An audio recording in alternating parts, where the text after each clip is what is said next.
আসসালামু আলাইকুম। এই ২ ঘন্টা সময়ের মধ্যে আমরা যে জিনিসটা দেখলাম, তানভীর ভাই মাত্র ভাই মানে বেশিক্ষণ হয়নি ভাই। কিছুক্ষণ আগে ভাইটা মারা গেল।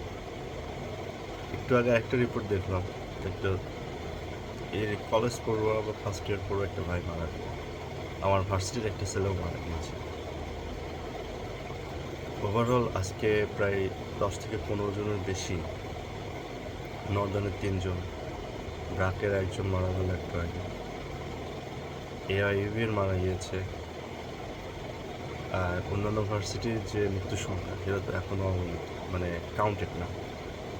মাদারীপুরের একটা ছেলে মারা গিয়েছে।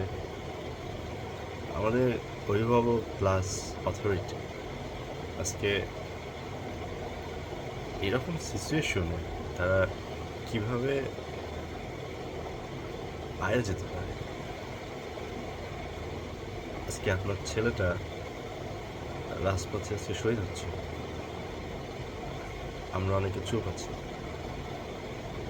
আমরা কিছুই বলতে পারছি না। কিছু বলার দূরে থাকা, আমরা তাদেরকে যে সাপোর্ট যে করবো যে ভাই তোমরা আগায় যাও, এটুকু আমরা বলতে পারি না। আমরা আজকে সবাই রুমের মধ্যে আবদ্ধ, না আমরা বাইরে যে কোনো কিছু করছি, না যৌক্তিক কোনো কিছু পোস্ট করছি। আর সেখানে কোনো কিছু পোস্ট করলে সেক্ষেত্রে আমাদেরকে বলা হচ্ছে না এটা পোস্ট করা যাবে না, ওটা করা যাবে না। ভাই আমরা স্বাধীন হয়েছি কেন ভাই? আজকে স্বাধীনতার প্রায় ৫৩ বছর, আমরা স্বাধীনভাবে কোনো কিছু লিখতে পারি না, কোনো কিছু বলতে পারি না। এটা কি স্বাধীনতা? আইএসআইয়ের জন্য কি আমরা এই বাংলাদেশ স্বাধীন করেছি? আজকে এই দিনটা দেখার জন্য কি আমাদের দেশ স্বাধীন হয়েছে? তারা চেয়েছিল বিষয়টা রিফর্ম করতে, সংস্কার করতে। জিনিসটা তখন তাদের কথা শোনা উচিত ছিল। তাহলে এই যে লাস্ট ২ সপ্তাহ ধরে যে হানাহানি চলছে, যে ধাওয়া পাল্টা ধাওয়া চলছে, কিছুক্ষণ আগে দেখলাম একটা পুলিশ ভাই ৪-৫টা ছেলে হেঁটে যাচ্ছে, আন্দোলনকারীরা বলেন বা রিফর্মার বলেন, তাদের তাদেরকে চাপাতে চলে গেল।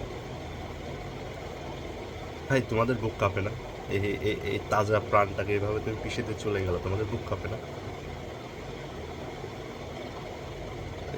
এই যে আপনারা যে সকল কাজগুলো করেন, একটা ছোট, সে তুলনায় আপনি কিন্তু ছোটো, আপনি অনেক বয়স একটা মানুষ, মুখে দাড়ি রাখেন, ইসলাম বিধান পালন করেন, এটা কি আপনাকে ইসলাম শিখাইছে?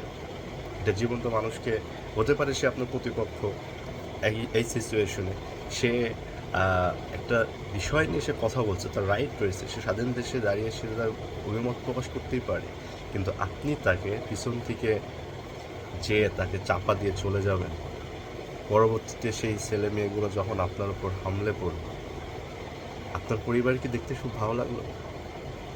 যে পরিবারের ছেলেগুলো আজ মারা গেল চোখের সামনে, সেই পরিবারের ভাই বোন বাবা মাকে দেখতে মানে সহ্য করতে পারবে এই জিনিসটা, যে আমার সন্তানকে র্যাব বা পুলিশের গাড়ি চাপা দিয়ে চলে যাচ্ছে এবং আমার সন্তানটা নিথর হয়ে পড়ে আছে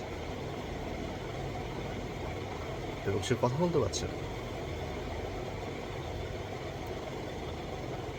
পুলিশের যে সেন্সটা, যে বোধটা, একবারও ভেবে দেখেননি যে আপনার পুরো জব লাইফের এভরিথিং এই ছেলে মেয়েদের পরিবার ক্যারি করে? এই 17-18 কোটি মানুষের ট্যাক্সের ফলে কিন্তু আপনাদের কিন্তু সেই জিনিসটা আসে। আপনাদের লাইফের প্রয়োজনীয় জিনিসগুলো কিন্তু মিট আপ করে, লিড করে।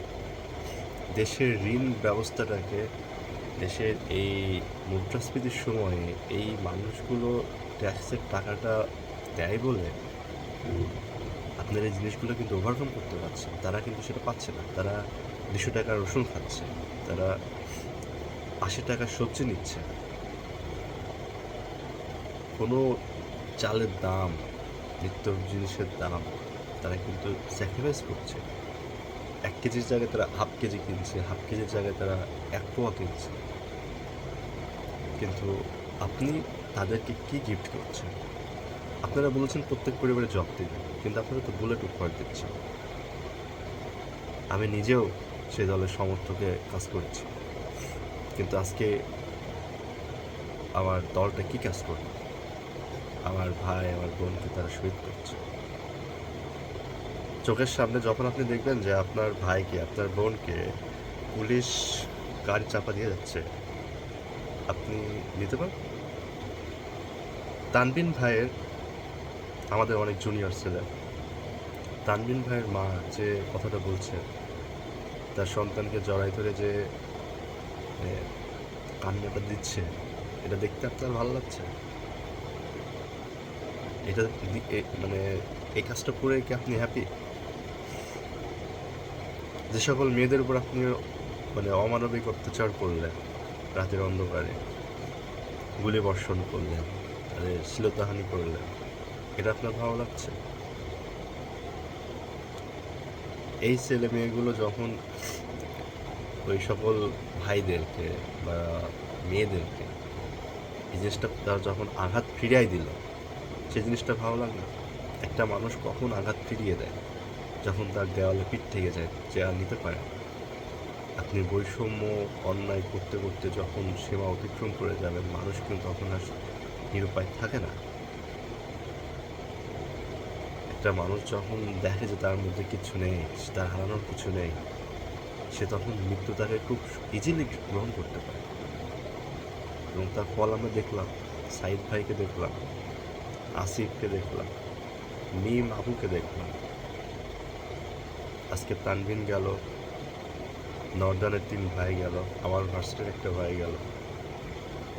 এই যে তাজা তাজা আপনার যে ফুলগুলো, তাজা তাজা যে লাইফগুলো মাটির সাথে মিশিয়ে যাচ্ছে, মাটি মিশিয়ে দেওয়া হচ্ছে।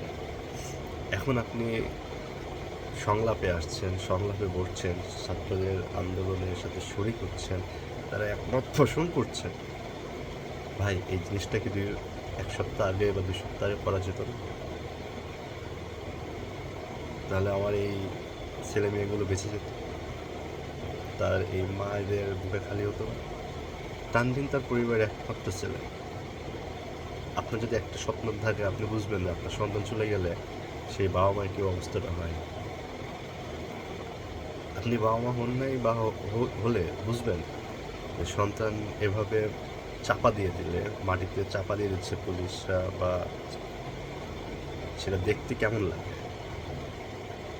একটা পিতার কাঁধে সন্তানের লাশ যখন উঠবে না, তখন কতটা ভারী ভাব হয়, এটা বোঝা উচিত। এই ছেলে মেয়েগুলোর দাবিটা কি ছিল? যে এটা রিফর্ম করে, তারা এটা বাদ দিতে চায় না। আপনি যদি এই জিনিসটাই তাদের সঙ্গে বসতেন, আলোচনায় বসতেন, তাহলে দেশে এই অবস্থাটা দাঁড়াতো না। দেশের অর্থনীতির অবস্থা এমনি পঙ্গু হয়ে গেছে, অর্থ পাচারে দেশটা পিছিয়ে যাচ্ছে। আর এই সকল ছেলেমেয়েরাই কিন্তু আমাদের দেশের সেলিব্রিটি, যত সব তারকা খেলোয়াড়, এদেরকে কিন্তু এরাই তুলছে। কিন্তু এদের সাথে দেখবেন আজকে কেউ নাই, কিন্তু এরা মরে লাশ হয়ে যাচ্ছে, এদের বাবা মা সন্তানারা হচ্ছে, এদের বোন ভাইহারা হচ্ছে, ভাই বোনেরা হচ্ছে, এদের পাশে কিন্তু কাউকে দেখছেন না। তারা ঠিকই কিন্তু বসে চুপটি মেরে আছে, অথচ তারা পুরো বাংলাদেশের ইয়ং জেনারেশনের জন্যই কিন্তু কাজটা করছে। তাদের দাবিটা শুনুন, তারা কি বলে সেটা দেখুন, তারপরে আপনি আপনার ডিসিশন দিন। তারা যে সংস্কার করছে, সেই সংস্কারের রিফর্মটা তো তাদের দাবিটা একটু শোনা উচিত। এই দেশের আপামর জনসাধারণ কিন্তু আপনাকে ভোট দিয়ে এই দেশের নিয়ন্ত্রণ ভার দিয়েছে। তো আপনি যদি তাদের কথা না শুনুন, কাদের কথা শুনবেন? মুক্তিযোদ্ধাদের প্রতি সবার সম্মান শ্রদ্ধা স্টিল, কিন্তু তারা যে দাবির বিষয়টা, যৌক্তিক বিষয়টা উপস্থাপন করছে, সেটা কিন্তু টোটালি যৌক্তিক। আমরা সাধুবাদ জানাই, বিষয়টা নিয়ে যত দ্রুত হোক সমাধান হোক। আমরা চাই না কোনো ভাই বোনের লাশ রাস্তার গাড়িতে রাস্তার সাথে পিষে যাক। সবাই ভালো থাকুন।